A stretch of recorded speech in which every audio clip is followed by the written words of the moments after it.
சென்னை வரும் மத்திய அமைச்சர் அமித்ஷாவை எடப்பாடி பழனிசாமி நாளை சந்திக்க இருப்பதாக தகவல் வெளியாகியுள்ளது. பாஜக மாநில தலைவர் பதவி தொடர்பாக நிர்வாகிகளை சந்திக்க இன்று இரவு மத்திய அமைச்சர் அமித்ஷா சென்னை வரும் நிலையில் நாளை எடப்பாடி பழனிசாமி அவரை சந்திக்க இருப்பதாக அண்மை செய்தியை பார்த்து வருகிறோம். கூடுதல் விவரங்களை தலைமை செய்தியாளர் சிவா வழங்க கேட்கலாம். வணக்கம் சிவா, இந்த சந்திப்பு எதன் காரணமாக இருக்கும்? விரிவான விவரங்கள் என்ன?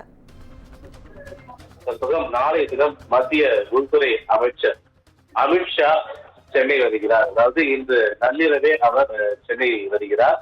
நாளை தினம் பாஜக மாநில தலைவர் தொடர்பான அந்த பதவிக்கு பல்வேறு பாஜகவினுடைய முக்கிய நிர்வாகிகளை அமித்ஷா சந்திக்க இருக்கக்கூடிய நிலையில அமித்ஷாவினுடைய வருகை பாஜக சார்ந்தது மட்டுமல்லாமல் எதிர்வரக்கூடிய தேர்தல் தொடர்பானது, அதிலும் குறிப்பாக கூட்டணி தொடர்பான ஒரு பேச்சுவார்த்தை நடத்துவதற்காகவே அமித்ஷா சென்னை வருகிறார் என்பதுதான் அரசியல் வட்டாரத்துல பேசப்படக்கூடிய ஒன்றாக இருக்கிறது.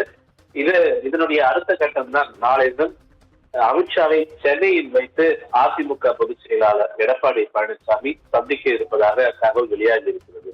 சட்டப்பேரவை நிகழ்வுகள் அடுத்த 5 நாட்களுக்கு நடைபெறாமல் இருக்கும் என்று ஏற்கனவே அறிவிக்கப்பட்டிருக்கக்கூடிய நிலையில இந்த 5 நாட்களும் ஓரிரு நாட்கள் விடுமுறை விட்டாலே சேலம் சொல்லக்கூடிய அதிமுக பொதுச் செயலர் எடப்பாடி பழனிசாமி இந்த 5 நாட்கள் விடுமுறைகளும் கூட தற்போது வரை சென்னையிலேயே இருக்கிறார்.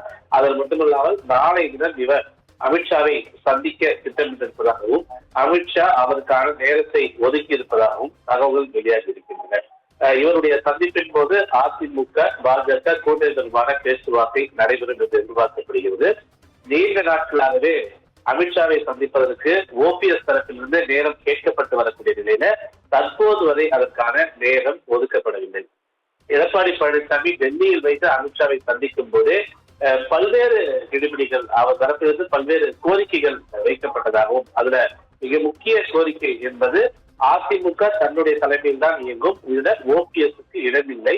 இதனை கேட்டு பாஜக அவருக்கு எந்த விதமான ஒரு ஒத்துழைப்பையும் வழங்கக்கூடாது என்ற போன்ற ஒரு கருத்தையும், அதே போன்று பாஜக மாநில தலைவர் தொடர்பான ஒரு சில கருத்துக்களையும் எடப்பாடி பழனிசாமி பேசியிருப்பதாக தெரிகிறது. இந்த நிலையில தேசிய ஜனநாயக கூட்டணி 2026ஆம் ஆண்டு தேர்தலில் நிச்சயமாக வெல்லும் என்று அமித்ஷாவும் பேசியிருக்கக்கூடிய நிலையில எடப்பாடி பழனிசாமியினுடைய கருத்துக்களையும் கோரிக்கைகளையும் மத்திய பாஜக ஏற்றுக்கொண்டது என்பதையே அது காட்டுகிறது. அந்த அடிப்படையில நாளைய தினம் அமித்ஷாவை சென்னையில் வைத்து எடப்பாடி பழனிசாமி சந்திக்க இருப்பது தற்போதைய ஒரு முக்கியத்துவம் வாய்ந்த ஒரு செய்தியாக பார்க்கப்படுகின்றது. தற்போது